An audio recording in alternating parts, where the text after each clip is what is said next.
पिछली क्लास में जो आपको क्वेश्चन दिया गया था उसमें था, उसमें डेटर की बात करी जा रही थी और डेटर से रिलेटेड आगे ये आपके साथ क्वेश्चन मैं शेयर कर रहा हूँ, उसको देखिए एक बार। डॉक्यूमेंट और क्वेश्चन आपके सामने यहाँ पर है। आपके पास क्वेश्चन क्या कहता है, देखिए। डेटर आपके पास 1 लाख रुपए के, बेड डेट 6,000 रुपीज के, प्रोविजन फॉर बेड डेट या provision for doubtful debt 7,000 already given है। सीनियर आवाज नहीं, इंस्टाग्राम बाद में चेक कर लेना। Debtor includes 10,000 receivable from a customer who has become installment. Official receiver has declared a dividend of 50 paisa इन रुपी। मतलब कोई बंदा इंस्टॉलमेंट हो चुका है, कोई बंदा अगर इंस्टॉलमेंट हो गया तो कोर्ट क्या करता है, उसकी प्रोसीडिंग चलती है इंसॉल्वेंसी की। कोर्ट में जाके सारे उसके पेपर वगैरह एसेट्स वगैरह होते हैं। जैसे मैं एक बड़ा अच्छा सा एग्जांपल बताऊं आपको। अभी क्या हुआ है, अभी देखो क्या हुआ। किसी ने रोहित बल का नाम सुना? रोहित बल, अभी कुछ दिन पहले उसकी डेथ हुई थी। फैशन आइकन था, फैशन डिजाइनर था। अब रोहित बल ने क्या करा कि उसका एक साथी था, उसका एक दोस्त था, वो एक मॉडल था, सुपर मॉडल। उसने क्या करा कि अपनी जो विल बनाई, सुपर मॉडल ये क्लेम करता है कि जो उसकी विल बनी है उसका 90% उसने उसके नाम कर दिया है, और विद विटनेस। और जो रोहित बल का भाई कहता कहता एक विल हमारे पास भी है। और वो कंट्रोवर्सी चल रही है। ठीक है। तो रोहित बल की जो प्रॉपर्टी है उसमें बहुत कुछ है, मतलब करोड़ों रुपए की प्रॉपर्टी है वो, उस पर डिस्प्यूट चल रहा है। मान लो रोहित बल अपनी लाइफ में अगर इंसॉल्वेंट हो जाता, मान लो उसकी 80 करोड़ रुपीज की प्रॉपर्टी, ऑफिशियल रिसीवर अपॉइंट हुआ, उसने सारी प्रॉपर्टी का जब एनालिसिस किया, जज किया, उनकी वैल्यूएशन करी, तो पता चला कि प्रॉपर्टी कुल मिलाकर 80 करोड़ रुपए की है। ठीक है। और लोन उसके ऊपर कितने का था, मान लो 160 करोड़ का। अब ऐसे में क्या होने वाला है, हर 2 करोड़ पे 1 रुपया वापस मिलेगा ना, यानी कि 50 पैसा ना रुपये वापस मिलेगा। मिलेगा ना। पर क्या, जैसे मान लो 160 करोड़ का लोन था, 80 करोड़ का तो रिकवरेबल होगा, बाकी का क्या होगा, इरिकवरेबल होगा। बाकी के जो 80 करोड़ का इरिकवरेबल है, अगर हमें क्वेश्चन बोलते हैं कि रोहित बल became insolvent and his property and 50 पैसे a rupee to be recovered from his official receiver by court। अब क्या होगा, 160 करोड़ का लोन था उसके ऊपर, 80 करोड़ की प्रॉपर्टी कैलकुलेशन हुई टोटल मिलाकर, तो क्या होना, 50% तो मिलना है। कोर्ट का ऑफिशियल रिसीवर चिट्ठी डालेगा आपको कि भैया वो इंस्टॉलमेंट हो गया था, उसकी प्रॉपर्टी की ऑक्शन होगी, 80 करोड़ मिलेगा, लोन 160 करोड़ का है। तो आपको क्या, आपका अकाउंटेंट क्या बोलेगा, भैया 50 पैसा ना रुपये मिल रहा है हमें तो, हमने उसे 5 करोड़ दिए थे, ढाई मिलेंगे, हमने 10 दिए थे तो हमें 5 करोड़ मिलेंगे। ठीक है। लेकिन तो अगर आपने मान लो से 10 करोड़ का लोन लिया और 50 पैसा ना रुपये आपको मिल रहा है, तो 10 करोड़ में से तो आपको 5 करोड़ ही मिलेगा।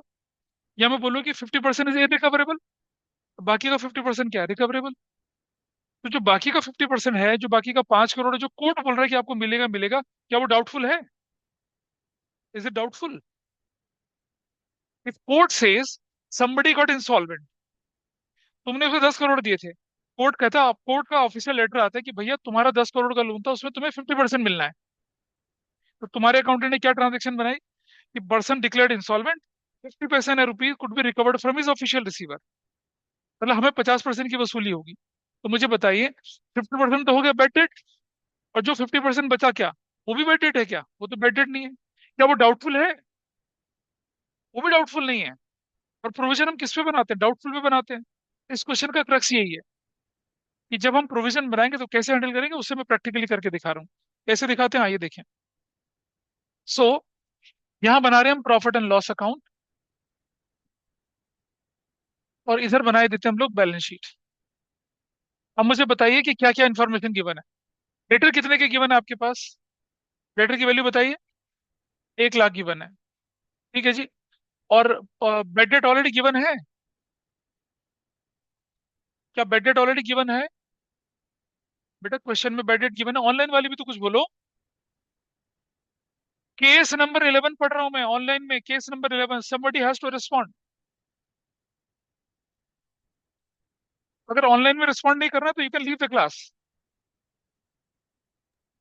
शुरू से। This is 6,000, it is already given. तो आपने लिख दिया बेड डेट 6,000 रुपए का, प्रोविजन फॉर बेड डेट कितना है, हाँ, 7,000 ऐसे। अब आपके पास एक एडजस्टमेंट लिखी हुई है और उस पर क्या लिखा हुआ है जरा ध्यान से देखिए। एडजस्टमेंट सेज वेरी क्लियरली कि debtor includes 10,000 receivable from a customer who has become insolvent. मान लिया यही था रोहित बल, official receiver has declared a dividend of 50 paisa in rupee. Official receiver होता है कोर्ट का व्यक्ति। तो अब आप ध्यान से देखिए, ये है 1 लाख रुपए के डेटर्स, इसको दो हिस्सों में बांट लो।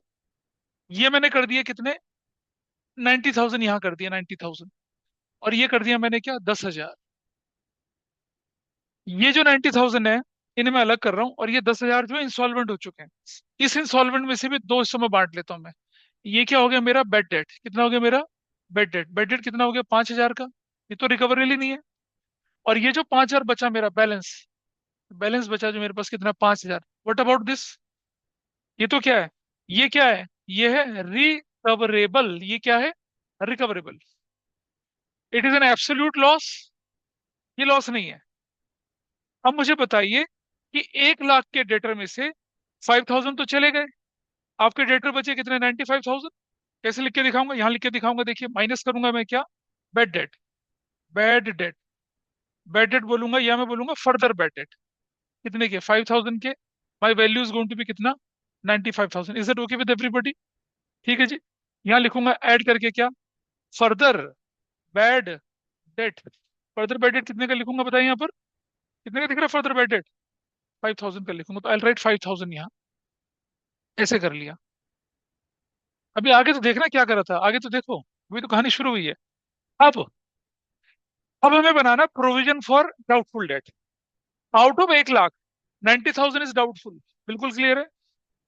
5,000 तो चलेगा, ये तो कंसिडर ही नहीं होंगे। क्या ये 5,000 भी डाउटफुल है डाउटफुल, नहीं ना, तो डाउटफुल कितने हैं? सिर्फ 90,000।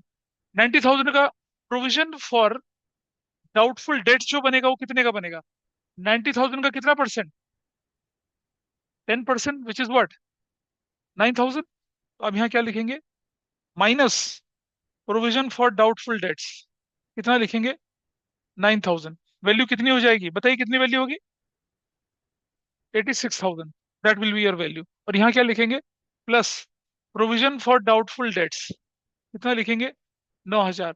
4, 5, 11, 8, 9, 20, दैट इज योर आंसर। तुम क्या कर रहे थे, हाँ तो उसके आगे तुम लोग क्या करते हो, 95,000 का 10% लिखते हो यहाँ पर। अरे इस 95,000 में 90,000 डाउटफुल हैं, 5,000 थोड़ी डाउटफुल हैं। 5,000 की तो वसूली की, 5,000, 5,000 जो तुम्हारा रिकवर होना था, उसकी उसकी गारंटी कौन दे रहा है, कोर्ट दे रहा है। कोर्ट इज इंश्योरिंग यू कि आपको 5,000 मिल जाएगा। इस क्वेश्चन में ये झोल था। ऐसा क्वेश्चन आपकी एडजस्टमेंट के अंदर आ सकता है, ऐसा क्वेश्चन अपने आप में 3 नंबर का आ सकता है। ये मोस्ट इंपॉर्टेंट पार्ट है इस शीट का। क्वेश्चन में क्या लिखा हुआ है, I will see the question.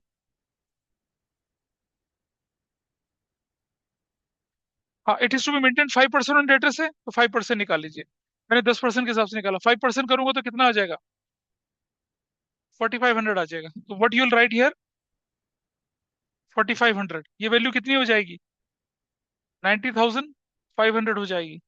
और ये कितना हो जाएगा 4,500 हो जाएगा। व्हाट इज दिस वैल्यू, फिर व्हाट इज दिस वैल्यू, 99 नहीं होगा, कौन सा बेटा 99,500 है, प्रोविजन। कितना 90,000 का 5% निकाल जरा, कितना आएगा 90,000 का 5% निकालो ना। Okay okay. 95,000 का 5% निकालिए, now it is the correct. आता हूँ, कोर्ट की प्रोसीडिंग का देखो क्या फर्क पड़ता है। अब आगे एग्जाम्पल तो मैं बता रहा हूँ। There was a very influential, very rich person, जिसे कहते थे Subrata Roy Sahara. Sahara airlines, Sahara newspaper, salt lake city Kolkata में, अमीर अमीर आदमी। हाँ, इंडिया क्रिकेट टीम का स्पॉन्सर हुआ करता था। अमिताभ बच्चन वगैरह सारे, कपिल देव विपिल देव, सब उसके डायरेक्टर बनते थे रिलायंस में, सॉरी इसमें सहारा ग्रुप में, ठीक है सहारा से। और उसका ऐसे कहता था सहारा, हमें सहारा, ऐसे करके बड़े बड़े बड़े बड़े एडवर्टीजमेंट कंपेनिंग चलाया करता था वो, ठीक है जी। उसने क्या किया कि, अच्छा बहुत मॉडेस्ट शुरुआत थी उसकी, बुलंदशहर की तरफ की किसी गांव वाँव से उसने शुरुआत करी थी, यहाँ पर यूपी के वेस्टर्न यूपी के वेस्ट, हाँ छोटे जगह से शुरुआत करी। और छोटे छोटे लोगों से चिट फंड वगैरह इकट्ठा करता था, उनके पैसे को मल्टीप्लाई करता, मॉडिफाई करता, उनको वापस देता था। धीरे धीरे पॉपुलर होता गया, लोगों का भरोसा बढ़ता गया, और सहारा के कलेक्शन के ऑफिस बन गए जगह जगह, ठीक है जी। फिर उसने क्या करा, कुछ समय तक तो रिकॉर्ड रखा, बाकी रिकॉर्ड रखना बंद कर दिया। अब जब किसी के दिन खराब आते हैं और ये पॉलिटिकल पैट्रोनेज हट जाती है। वही उसके साथ हुआ, जब वो बहुत ज्यादा पावरफुल बिग शॉट बन गया तो उसने नेताओं को क्या करना शुरू कर दिया, इग्नोर करना शुरू कर दिया। नेताओं ने कहा ठीक है भाई, हम दिखाते तुम्हें रास्ता। केस खुलने शुरू हो गए उसके खिलाफ। केस सुप्रीम कोर्ट तक चला गया मामला। सुप्रीम कोर्ट ने बोला कि भाई ठीक है, तेरे पास 20,000 करोड़ रुपया है इकट्ठा। ठीक है। कह रहा हाँ जी, मैं सबको वापस कर दूंगा, जिसका मैंने लिया मैं सबको वापस कर दूंगा। तो सुप्रीम कोर्ट उसको बोला कि भाई ऐसा है, मुझे लिस्ट सबमिट कर कि पैसा किसका है। तुम नहीं करोगे, हम वापस करेंगे। कहाँ से लाई लिस्ट वो? पैसा तो अकाउंटेड ही नहीं था। बेचारा जेल में मर गया। ना वो लिस्ट दे पाया, ना सुप्रीम कोर्ट ने उसे रिलीज करा। अब जो मर गया, he died last year, he died in the jail itself, मर गया जेल में ही। तो वो बंदा रेडी था अपने सारे पैसे को वापस करने के लिए कि भाई मैंने जिससे 20,000 25,000 करोड़ लिया मैं वापस कर दूंगा। सुप्रीम कोर्ट ऐसे कैसे वापस कर देगा? तो पहले लिस्ट जमा कर कि कितने लोगों का पैसा है वो, और फिर हम करेंगे वापस उस पैसे को। हम अपना ऑर्डर इशू करेंगे, हम वापस करेंगे।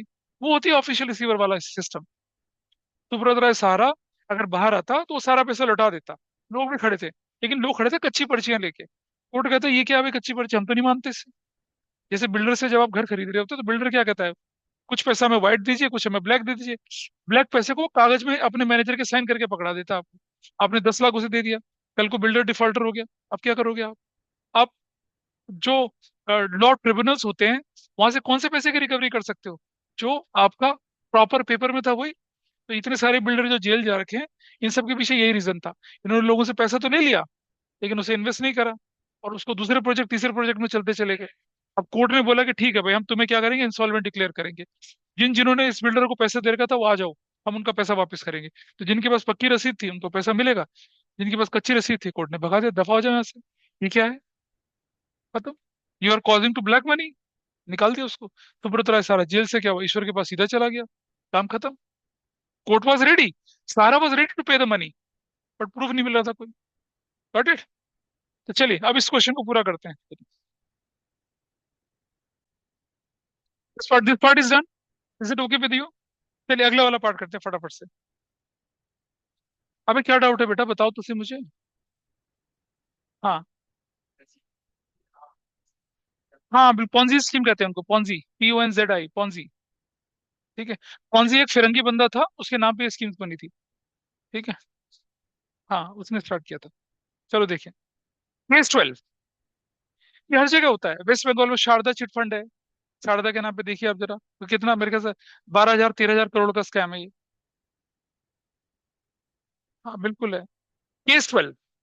डेटर दे रखे हैं 2 लाख के, बेड डेट दे रखे हैं 20,000 के, प्रोविजन फॉर डाउटफुल डेट दे रखा है कितने का, 30,000 का। PR दे रखा है आपके पास 2 लाख का, क्रेडिटर दे रखे हैं 1 लाख के, बैंक दे रखा है 2 लाख का, provision for discount on debtor भी 30,000 का दे रखा है। फर्दर बेड डेट 50,000 के, डाउटफुल डेट 10% बनाना है, provision for discount on debtor 5% बनाना है। BR डिसऑनर्ड हो गया, डिस्काउंटेड 40,000 से। BR एंडोर्स एंड डिसऑनर हो गया 60,000 का, और बेड डेट रिकवर्ड हो गया 60,000 का। ठीक है भाई, करिए इसको जरा, देखते हैं कितने लोग करते हैं इसको। फटाफट से, 5 मिनट का टाइम है आपके पास। 44 हो रहा है, और 50 पे मैं इसे चेक कर लूंगा। सो दिस इज, मैंने लास्ट क्लास में बोला था करके लाना। ठीक है, ट्राई करो तो देखेंगे। तो यहाँ बना देते हैं हम लोग profit and loss account, normal. और इस तरफ चले जाते हैं, यहाँ बना लेते हैं क्या, बैलेंस शीट।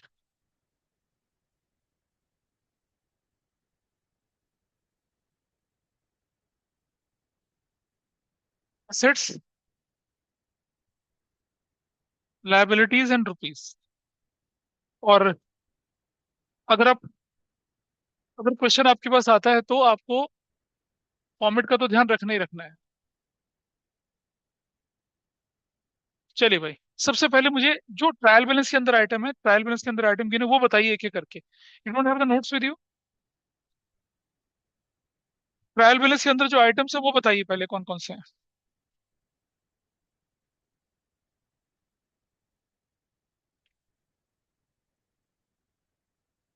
अभी बाद में दूसरे ले लेना। हाँ जी बताइए, डेटर्स कितने के? विल राइट डेटर्स 2 लाख रुपए के। और बताइए क्या अगला item? Bed date already given है कितने के, बेड डेट, बेड डेट्स कितने के हैं?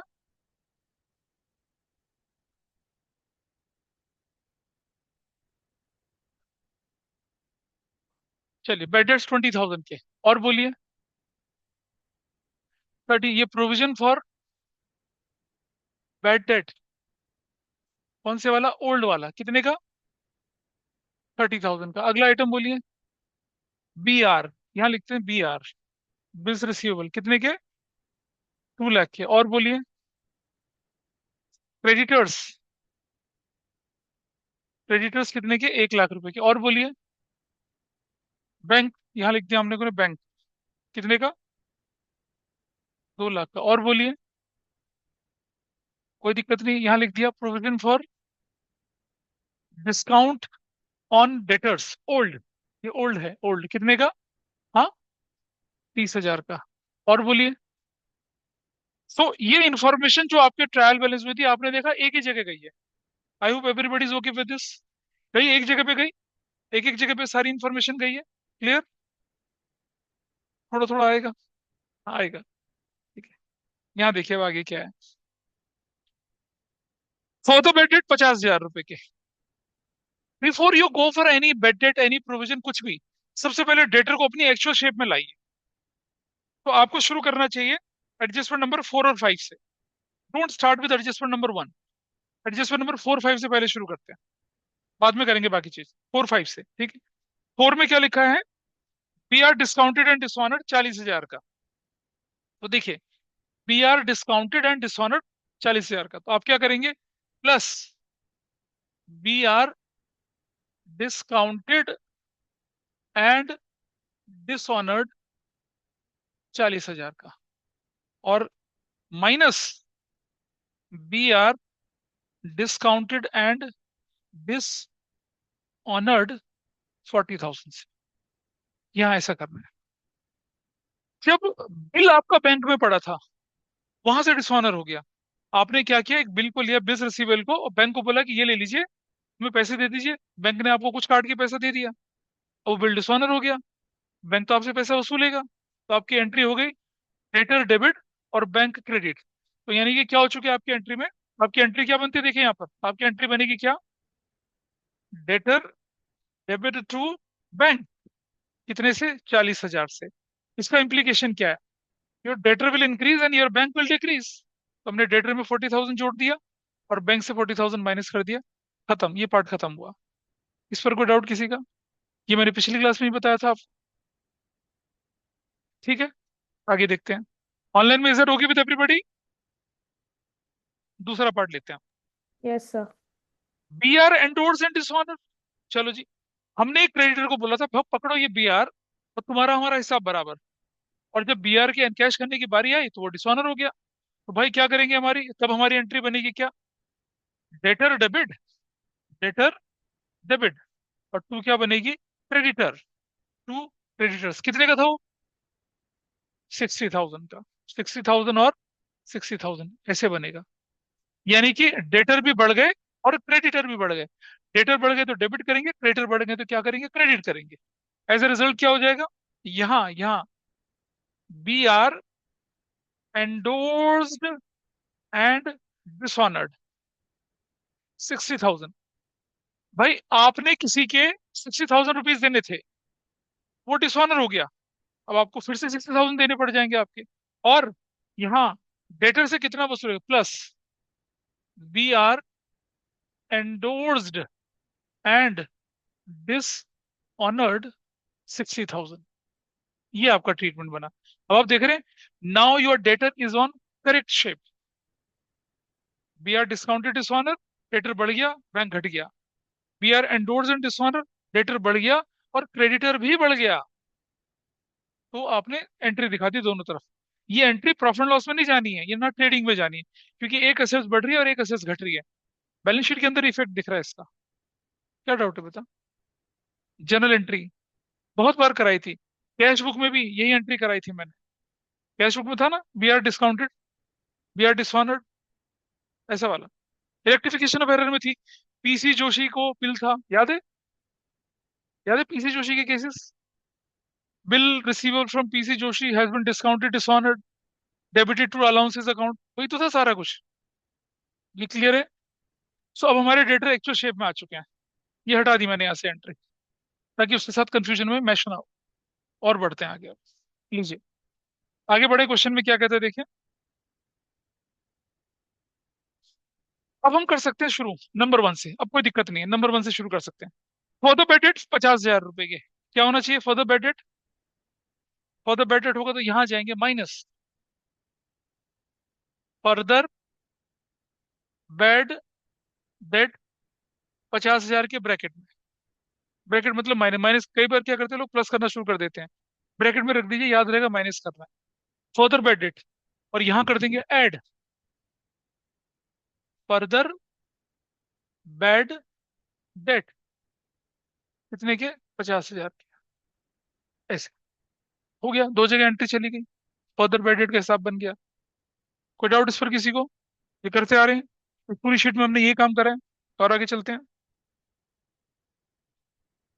अब आपसे कहते हैं क्या, प्रोविजन फॉर डाउटफुल डेट 10% बनाना है, बना लेते हैं भाई। कैसे बनेगा देखिए।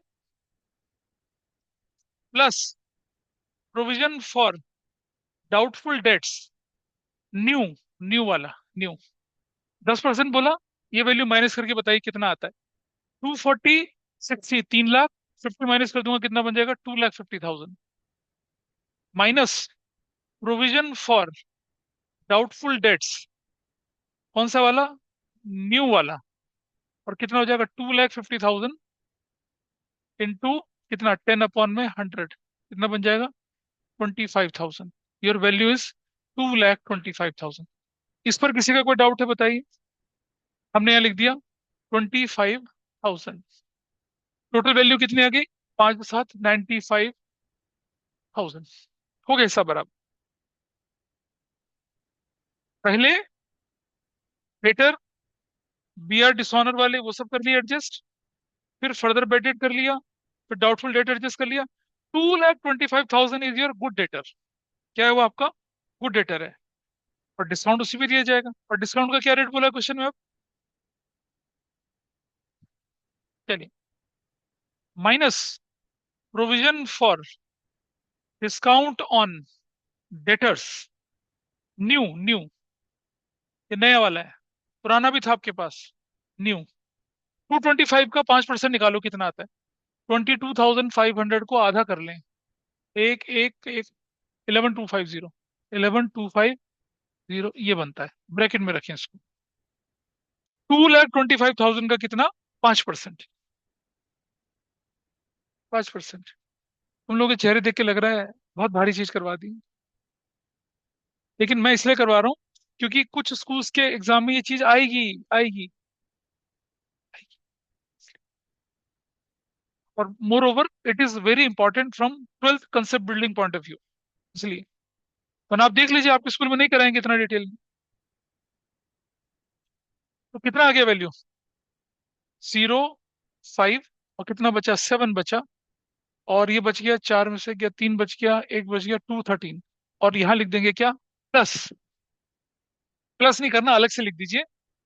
Provision for discount on debtors new, वो कितनी वैल्यू लिखी जाएगी? 11,250। ठीक है, ये लिख दिया जाएगा। यहां तक लिख लीजिए पहले, फिर हम आगे बढ़ते हैं। और यहां तक किसी का कोई डाउट हो तो बताइए, कोई बात नहीं। अभी मैं एक बार इन लोगों की भी आंसर ले लूं। बताइए भाई, बेटेड रिकवर्ड 60,000 का कौन बताएगा? जनरल एंट्री ऑफलाइन में क्या जनरल एंट्री? अब जनरल बताना, जनरल से काम चलेगा, बताओ। जनरल नहीं पता? अगर आ जाए एग्जाम में क्वेश्चन आ जाए कि बेटेड रिकवर्ड बीसीआर क्या एंट्री करेगा? बोल। बेटेड रिकवर्ड टू बेटेड। बहुत बहुत शानदार गलत आंसर। कोई बताएगा? कैश टू, इन्होंने बोली entry bank to bad debt recovered. कितना कितना अमाउंट है बोलिए? हाँ, अमाउंट इज 60,000। जब भी कहीं फंसो, general entry will always help you. ये आपकी एंट्री बननी चाहिए थी 60,000 से 60,000 से। ठीक। अब हाँ, इट इज करेक्ट। ये होता है रिकॉर्डिंग। अब साल के आखिर में तो आप इस पेटेंट रिकॉर्ड को क्या करोगे? खत्म करोगे। तो आपकी दूसरी एंट्री क्या बनती है? क्लोजिंग एंट्री क्या बनेगी? Bad debt recovered debit to profit and loss account, कितने से? 60,000 से और 60,000 से। Got it? इन दोनों को जब मैं फाइनेंशियल स्टेटमेंट बना रहा हूँ कंबाइन करो तो क्या रिजल्ट बनेगा बताइए? क्या बनेगा combine result? Bad debt recovered खत्म, आपकी एंट्री बनी क्या? बैंक डेबिट, क्या बनी? Bank debit to profit and loss account, कितने से? 60,000 से और 60,000 से। यानी कि ये आपके बैंक में जुड़ेगा और प्रॉफिट एंड लॉस की क्रेडिट साइड में जाएगा। तो प्रॉफिट एंड लॉस की क्रेडिट साइड में क्या बोल के जाएगा? बैड डेट रिकवर्ड, ये बोल के जाएगा कितना? 60,000। ट्रीटमेंट हो गया पूरा। और यहां बैंक में कर देंगे क्या? प्लस बैड डेट रिकवर्ड, कितने का? ये माइनस और 60,000 प्लस। तो टोटल बैंक का पड़ेगा टोटल कितना? 2,20,000। और 2 लाख आपका क्या रहेगा? B R. And here is your answer. Bad debt recovered का बैड डेट से कोई लेना देना नहीं है। बैड डेट रिकवर्ड का क्रेडिट से कोई लेना देना नहीं है। दो अकाउंट इफेक्टेड है, बैंक और bad debt recovered. Bad debt recovered is an abnormal gain to you, non operating है। कोई व्यक्ति बैड डेट हो गया था, उसके अंदर का इंसान जाग गया, कह रहा भैया आपका पैसा वापस ले लो। अनएक्सपेक्टेड इनकम है आपके लिए, वो क्रेडिट साइड में डाल दी। ठीक है जी। और बैंक में बढ़ा दिया, काम खत्म। लोग क्या करते हैं इसे? डेटर के अंदर जोड़ते हैं, डेटर से माइनस करते हैं, पता नहीं क्या क्या करते हैं। जनरल एंट्रीज ठीक से आती होंगी तो चीजें आराम से हैंडल हो पाती हैं आपकी। तो ये था वो क्वेश्चन जिसने सारे के सारे आगे पीछे वाले उस चीजों का क्या कराया, आपको रिवीजन करवाया।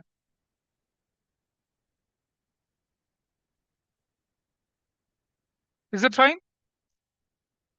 किसी का कोई डाउट है यहाँ पर बताइए मुझे।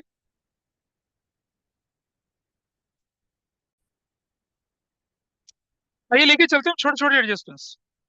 एक बार जरा रिकॉल करें हमने क्या किया। नोट्स का फर्स्ट पेज निकाल लीजिए। क्या ऑनलाइन में देख पा रहे हैं नोट्स को? Can you see the notes? Yes, sir.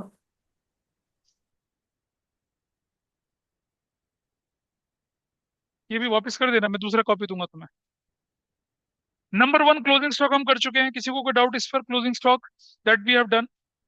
Number two outstanding expense हम कर चुके हैं। आपको कहाँ डालना होता है? एक्सपेंस में जोड़ना होता है और लायबिलिटी में डालना होता है।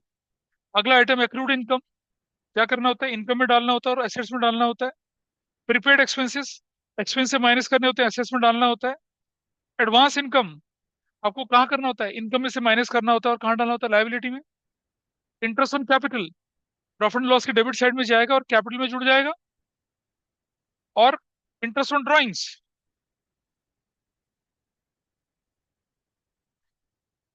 उल्टा, कैपिटल से माइनस और प्रॉफिट एंड लॉस की क्रेडिट साइड में वो जाएगा।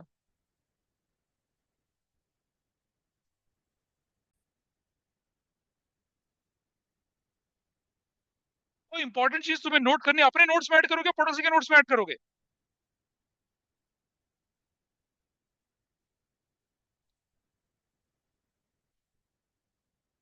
इंटरेस्ट ऑन कैपिटल बिजनेस के लिए एक्सपेंस, डायरेक्ट या इनडायरेक्ट क्या है? क्या फैक्ट्री से कोई लेने देना है इसका? नहीं, it's indirect expense, profit loss की डेबिट साइड में जाएगा। एंड इंटरेस्ट ऑन कैपिटल से क्या होता है? कैपिटल बढ़ती है, कैपिटल में जोड़ दोगे। It is increasing your liability, it is increasing your internal liability. Done. जब हम बात करेंगे इंटरेस्ट ऑन ड्राइंग्स की, उल्टा बिल्कुल उसका। हम ले रहे हैं, ओनर ने जो हमसे पैसे लिया उस पर इंटरेस्ट ले रहे हैं, हमारे लिए इनकम है। जैसे डायरेक्ट इनकम नहीं है, इनडायरेक्ट इनकम है। डायरेक्ट इनकम सिर्फ सेल्स होती है, इंटरेस्ट ऑन ड्राइंग सेल्स थोड़ा ही है हमारे लिए। तो कहाँ डालेंगे? प्रॉफिट एंड लॉस की क्रेडिट साइड में डालेंगे। Interest on capital profit and loss की डेबिट साइड जाएगा। I am sorry for this disturbance.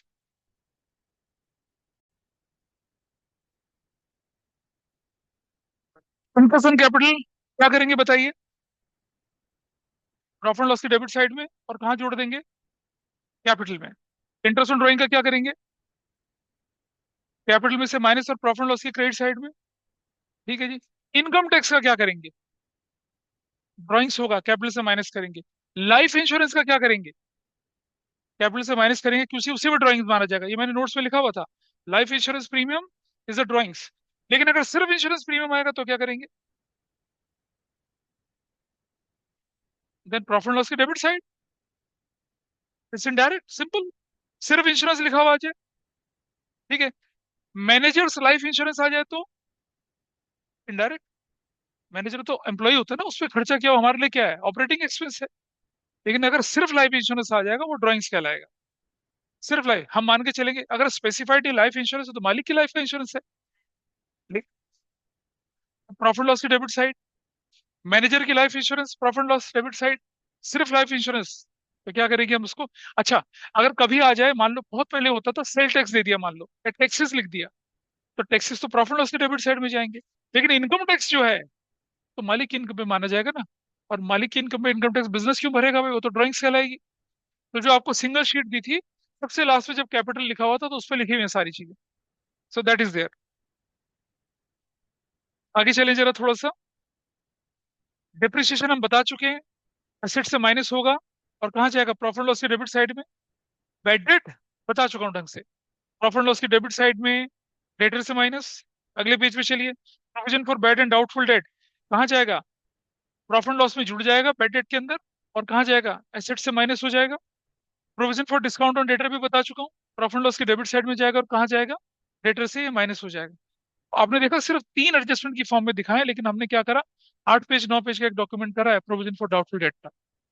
और प्रोविजन फॉर डाउटफुल डेट वो चीज है जो कि बच्चों से अक्सर खराब होती है, अक्सर गलत होती है। तो I am telling you, notes दिए गए उनको ढंग से दोबारा से पढ़ें, दोबारा से उनके आंसर्स को करें। Provision for discount on creditors कभी किसी जमाने में बुक्स में हुआ करता था, अकाउंटिंग प्रूडेंस के हिसाब से ये गलत है। इसमें क्या गलती है, मैं ये मान के चल रहा हूँ कि मेरे क्रेडिटर मेरे अच्छी पेमेंट हिस्ट्री की वजह से मुझे डिस्काउंट देंगे, तो मैं क्या कर रहा हूँ, एंटिसिपेटिंग प्रॉफिट कर रहा हूँ ना। तो प्रूडेंस को वायलेट करता है। पर कभी हो जाए, हालांकि 11th के 12th के सिलेबस में नहीं है, तो क्या करते, प्रॉफिट लॉस की क्रेडिट साइड में डालते और क्रेडिटर से माइनस करते। लेकिन ये प्रूडेंस को लिखा है ना, प्रूडेंस को वायलेट कर रहा है। बारी आती है इंटरेस्ट लोन। ये इंटरेस्ट लोन 13 14 में अगली क्लास में कराऊंगा, क्योंकि इस पर भी हमें कुछ केसेस करके सिखाने होते हैं। अब आ जाइए, गुड्स गिवन एज चैरिटी। मतलब आपने क्या कर दिया, अपने यहाँ से गुड्स निकाली और चैरिटी में दे दी। आपकी एंट्री बनती है charity to purchases. Charity will go to profit loss debit side, और परचेजेस आपकी माइनस हो जाएगी। डेबिट साइड में आप क्या करेंगे, परचेजेस इसे माइनस कर देंगे। कुछ ऑथर क्या करते हैं पता है, परचेज माइनस ना करके उसे क्रेडिट साइड में भी डाल देते हैं, लेकिन आप परचेज से माइनस करिएगा। क्या होता है, चैरिटी नाम का एक्सपेंस बढ़ गया और परचेज नाम का एक्सपेंस घट गया। तो गुड्स गिवन एज चैरिटी में क्या होने वाला है, चैरिटी प्रॉफिट लॉस में चली जाएगी और आपका परचेजेस कम हो जाएगा। लेकिन अगर लिखा गया goods taken by owner for personal use, तब क्या करेंगे बताइए, तब क्या करेंगे, परचेजेस से माइनस करेंगे और कैपिटल में से भी माइनस करेंगे, क्योंकि तो ड्राइंग्स हो जाएगा। तब एंट्री बनती है ना, drawings to purchases. To purchase का मतलब परचेज से माइनस करना, वैसा करके चलेगा। सो क्या लिखा आपका, goods given as charity simple, ये सब कहाँ जाएगा, प्रॉफिट लॉस की डेबिट साइड में जाएगा। और कहाँ से, देखो नोट्स में लिखा है परचेज से ही माइनस होगा। कभी फंस जाए तो नोट्स को खोल के देखें।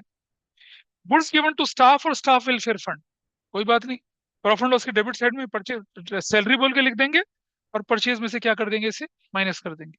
गुड्स, अच्छा, सैलरी गिवन टू स्टाफ की एंट्री क्या करेंगे, प्रॉफिट लॉस की डेबिट साइड और कैश से माइनस कर देंगे। लेकिन हम स्टाफ को सैलरी के बदले में क्या दे रहे हैं, गुड्स दे रहे हैं, सैलरी मानी जाएगी वो। सैलरी बोल के प्रॉफिट लॉस की डेबिट साइड में जाएगी और परचेज से कहाँ हो जाएगी, माइनस हो जाएगी। Goods use taken by proprietor for personal use, क्या करेंगे, परचेज अकाउंट से माइनस कर देंगे और कैपिटल अकाउंट से क्या कर देंगे उसे, देख रहे हैं, ड्राइंग्स एंड गुड्स बोल के माइनस कर देंगे। अच्छा, अब आती है एरर ऑफ ओमिशन, ध्यान से समझना। गुड्स परचेज इन कैश कर लिया, रिसीव भी हो गई, लेकिन बुक्स में लिखा ही नहीं। तो जब आप गुड्स परचेज करते हो तो बेटा क्या एंट्री करते हैं बताइए, क्या एंट्री करते हो, purchases to cash, purchases to cash, यानी परचेजेस बढ़ गया और कैश घट गया। तो क्या होना है, you will add it to purchase, और आप कैश से क्या कर देंगे उसे, माइनस। सीधा आंसर क्या लिखा हुआ है, परचेज में जोड़ दिया और क्या कर दिया, कैश से माइनस कर दिया। देखो कौन से नंबर पेज पे हम, पेज नंबर 2 पे। Goods purchase on credit received, नहीं रिकॉर्ड कर दी, इसका मतलब क्या एंट्री बनी, purchases account debit to debtor या क्रेडिटर, क्रेडिटर। परचेजेस बढ़ गया और क्रेडिटर बढ़ गया। सीधा सोल्यूशन क्या लिखा हुआ है देखिए वहां पर, क्या करा है, परचेजेस में जोड़ दिया अनरिकॉर्डेड परचेज, और सन्ड्री क्रेडिटर में क्रेडिटर फॉर अनरिकॉर्डेड परचेज बोल के डाल दिया।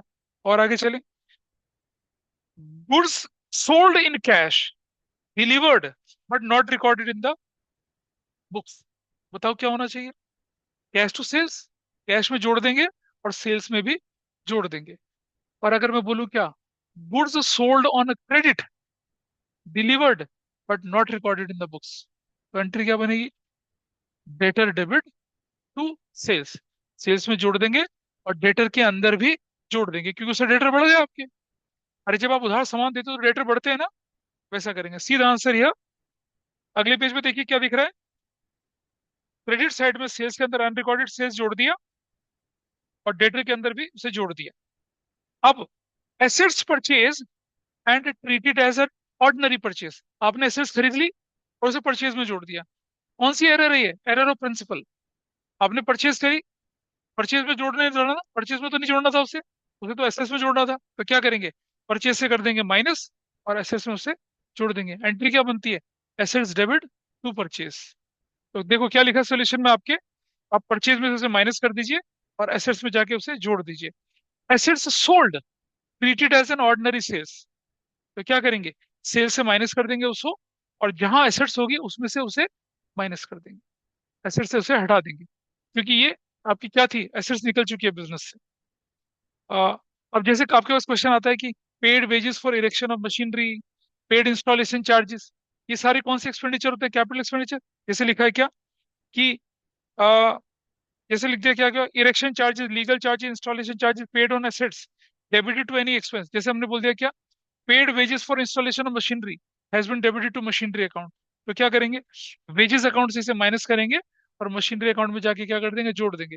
याद है रेक्टिफिकेशन ऑफ एरर में ऐसे ही होता था, हम एंट्री क्या करते थे, मशीनरी टू वेजेस करते थे, ऐसा चलता था मामला।